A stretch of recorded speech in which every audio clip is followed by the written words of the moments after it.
તો દોસ્તો સૌપ્રથમ સમાચારની વાત કરીએ તો 4 સપ્ટેમ્બર સુધી રાજ્યમાં ભારે વરસાદનું એલર્ટ આપવામાં આવ્યું। તો હવામાન વિભાગ દ્વારા જણાવવામાં આવ્યું છે કે ગુજરાતમાં અસના ચક્રવાતની કોઈ અસર થશે નહીં। તો આ ચક્રવાત પાકિસ્તાન તરફ આગળ વધી રહ્યું છે। તો આ ચક્રવાતનું નામ પાકિસ્તાન દ્વારા અસના આપવામાં આવ્યું છે। તો આ પછી આવતીકાલે વરસાદથી થોડી રાહત થશે, પરંતુ ચોમાસું હજુ સક્રિય થશે। તો દોસ્તો ફટાફટ બીજા સમાચારની વાત કરીએ તો ગુજરાતના કચ્છ તરફ આવી રહેલ અસના વાવાઝોડું કચ્છને સ્પર્શીને પાકિસ્તાન તરફ ફંટાયું। તો ચક્રવાત હાલ 240 કિમી ભૂજથી આગળ વધ્યું છે। તો ચક્રવાત પશ્ચિમ તરફ આગળ વધ્યું છે। તો ચક્રવાત કરાચીથી દક્ષિણ પૂર્વ તરફ 160 કિમી દૂર છે। તો દોસ્તો ફટાફટ બીજા સમાચારની વાત કરીએ તો મધ્યાહન ભોજન યોજનામાં 43 લાખ બાળકો માટે માઠા સમાચાર। રાજ્ય સરકાર દ્વારા બાળકોને ઉપલબ્ધ કરાવતો નાસ્તો બંધ કરવામાં આવ્યો છે। તો બાળકોને અગાઉ બપોરનું ભોજન અને નાસ્તો આપવામાં આવતો હતો। તો 1 સપ્ટેમ્બરથી બપોરનું ભોજન મળશે, સવારનો નાસ્તો બંધ કરવામાં આવ્યો છે। તો દોસ્તો ફટાફટ બીજા સમાચારની વાત કરીએ તો કચ્છ જિલ્લામાં ભારે વરસાદ અને વાવાઝોડાની અસરના કારણે અનેક જગ્યાએ વરસાદી પાણી ફરી વળ્યા। તો અનેક રોડ રસ્તા ધોવાયા। તો વાહન વ્યવહાર ખોરાયો। ભારે વરસાદના કારણે ઘરોમાં પાણી ઘૂસ્યા। તો દોસ્તો ફટાફટ બીજા સમાચારની વાત કરીએ તો સૌરાષ્ટ્રથી આવતા જતા મુસાફરો માટે મોટા સમાચાર। ભારે વરસાદના પગલે બગોદરા ધંધુકા રોડ બંધ। તો બગોદરા અને ફેદરા રોડ ઉપર પાણી ફરી વળતા ડાયવર્ટ કરાયો। જાહેર જનતાની સલામતીને લઈને રોડ બંધ કરવાનો નિર્ણય કરવામાં આવ્યો। તો દોસ્તો ફટાફટ બીજા સમાચારની વાત કરીએ તો આંધ્રપ્રદેશના મુખ્યમંત્રી ચંદ્રબાબુ નાયડુને હિન્દુઓ માટે મોટા સમાચાર। દરેક મંદિરને 10 લાખ રૂપિયા આપવામાં આવશે। તો પૂજારીને મહિને 15,000 રૂપિયા આપવામાં આવશે। તો સીએમ ચંદ્રબાબુ નાયડુએ કહ્યું કે બિન હિન્દુઓને મંદિરમાં નોકરી ન મળવી જોઈએ। દોસ્તો ફટાફટ બીજા સમાચારની વાત કરીએ તો 24 કલાકમાં સૌરાષ્ટ્ર અને કચ્છના વિસ્તારમાં વરસાદની આગાહી। તો હવામાન શાસ્ત્રી અંબાલાલ પટેલે વધુ એક ચોંકાવનારી આગાહી કરી છે। તો તેમણે કહ્યું કે હાલની આ સિસ્ટમ 30 ઓગસ્ટ બાદ ધીમી પડશે।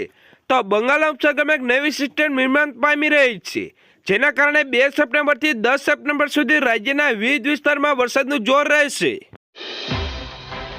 દોસ્તો ફટાફટ બીજા સમાચારની વાત કરીએ તો ગુજરાતમાં હાલ મેઘરાજા તોફાની બેટિંગ કરી રહ્યા છે। તો છેલ્લા 4 દિવસથી રાજ્યમાં મુશળધાર વરસાદ રહ્યો છે।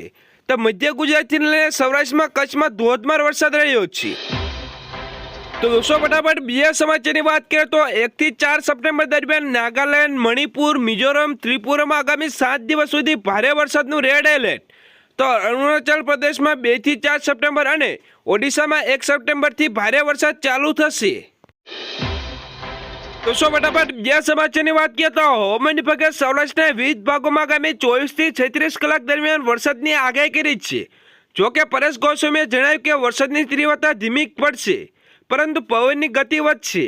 તો પરેશ ગોસ્વામીએ વધુમાં ચેતવણી આપી કે પશ્ચિમ સૌરાષ્ટ્ર અને કચ્છના વિસ્તારમાં રહેવાસી માટે આગામી 24 થી 36 કલાક સુધી સાવધાન રહેવું જોઈએ।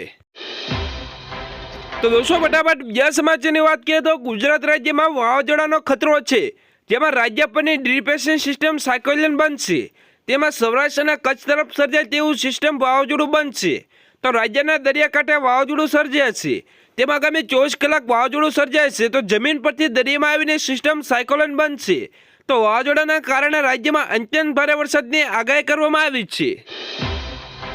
દોસ્તો ફટાફટ બીજા સમાચારની વાત કરીએ તો આજે રાજ્યમાં થશે મેઘરાજાનો તાંડવ, જેમાં દ્વારકા, જામનગર, પોરબંદરના કેટલાક ભાગોમાં વરસાદ રહેશે। તો આ ઉપરાંત ઓખા, રાપર, નખત્રાણા, ભુજના કેટલાક ભાગોમાં ભારે વરસાદ રહેશે। તો હજુ પણ કચ્છ અને પશ્ચિમ સૌરાષ્ટ્રના 2-3 દિવસ સુધી મધ્યમથી ભારે વરસાદની આગાહી વ્યક્ત કરવામાં આવી। દોસ્તો ફટાફટ બીજા સમાચારની વાત કરીએ તો હવામાન નિષ્ણાત પરેશ ગોસ્વામીની મોટી આગાહી। ગુજરાત પર આવશે વાવાઝોડાનો સંકટ। તો 31 ઓગસ્ટ 2024માં ગુજરાતમાં સર્જાઈ શકે છે વિનાશક વાવાઝોડું। તો ફરી એકવાર ગુજરાતમાં દોહરાઈ શકે છે વિનાશક વાવાઝોડાનો ઇતિહાસ। તો દોસ્તો ફટાફટ બીજા સમાચારની વાત કરીએ તો ગુજરાત પર બેવડી આફતની ચિંતા। તો રાજ્યમાં મેઘતાંડવ બાદ વાવાઝોડાનો ખતરો ઊભો થયો। તો ગુજરાત પરથી પસાર થયેલી સિસ્ટમ બનશે વાવાઝોડું। તો જમીન પરનું ડિપ્રેશનમાં ફેરવાશે વાવાઝોડામાં। તો હવામાન વિભાગે સંભવિત વાવાઝોડાનું આપ્યું એલર્ટ। તો છેલ્લા 4 દિવસથી રાજ્ય પર ડિપ્રેશનની આતંક, હવે વાવાઝોડું મચાવશે દરિયાકાંઠે તબાહી। તો દોસ્તો ફટાફટ બીજા સમાચારની વાત કરીએ તો ચોમાસાને લઈને સિવિલ હોસ્પિટલમાં મચ્છરજન્ય રોગોમાં નોંધપાત્ર વધારો થઈ ગયો છે. ગત મહિના કરતાં આ મહિનામાં મચ્છરજન્ય રોગમાં વધારો જોવા મળ્યો. તો જુલાઈ મહિનામાં ડેન્ગ્યુના 65 જેટલા કેસો નોંધાયા હતા.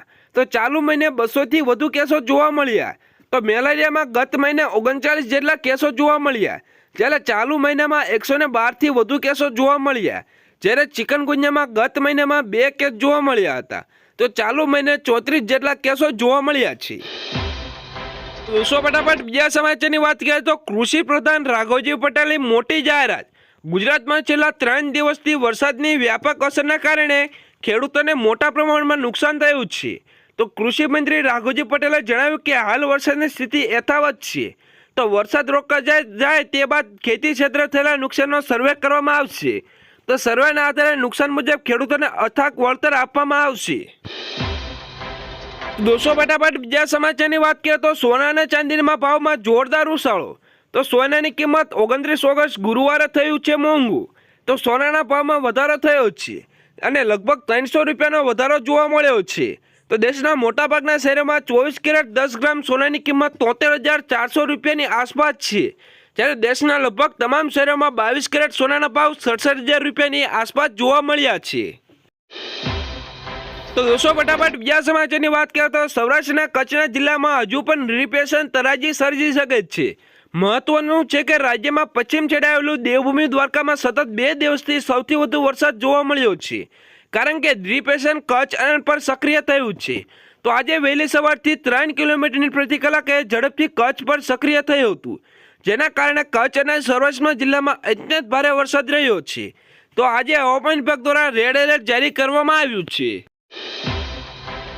ફટાફટ બીજા સમાચારની વાત કરીએ તો આ વાવાઝોડા સાથે 30 ઓગસ્ટના રોજ ગુજરાતના ઘણા જિલ્લામાં પવન સાથે વરસાદ જોવા મળશે. તો હવામાન વિભાગે 30 ઓગસ્ટે કચ્છ, દેવભૂમિ દ્વારકા, જામનગર અને મોરબી જિલ્લામાં ઓરેન્જ એલર્ટ જારી કર્યું. તો આ સિવાય પોરબંદર, રાજકોટ, જૂનાગઢ જિલ્લામાં યલો એલર્ટ જારી કરવામાં આવ્યું છે. તો હવામાન વિભાગે વાવાઝોડાની સ્થિતિ જોતા આગામી 3 દિવસ માછીમારોને દરિયો ન ખેડવા સૂચના આપવામાં આવી છે. તો તંત્ર દ્વારા લોકોને જરૂર હોય તો બહાર ન નીકળવા અપીલ કરવામાં આવી છે. તો દોસ્તો ફટાફટ બીજા સમાચારની વાત કરીએ તો હોમ લોન પર 4% વ્યાજની સબસિડી. મોદી સરકારે આપી મધ્યમ વર્ગને મોટી ભેટ.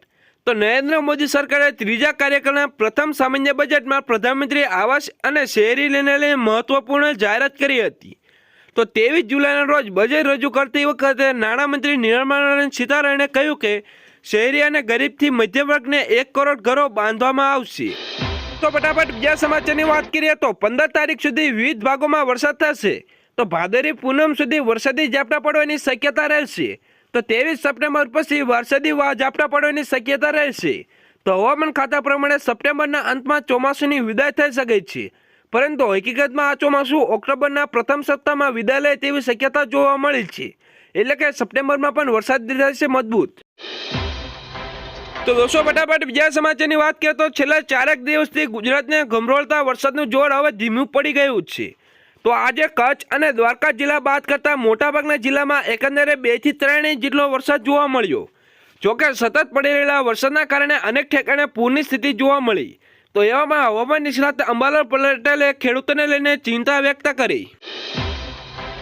તો દોસ્તો ફટાફટ બીજા સમાચારની વાત કરીએ તો મુખ્યમંત્રી ભૂપેન્દ્રભાઈ પટેલ વરસાદથી અસરગ્રસ્ત એવા જામનગર અને દેવભૂમિ દ્વારકા અને વડોદરાની મુલાકાતે જશે. બીજા સમાચારની વાત કરીએ તો ગુજરાતમાં ભારે પવન સાથે અનરાધાર વરસાદથી 1527 વીજ પોલ ધરાશાયી થયા. તો સૌરાષ્ટ્ર અને કચ્છના કુલ 716 ગામો અંધરપાટ થયા.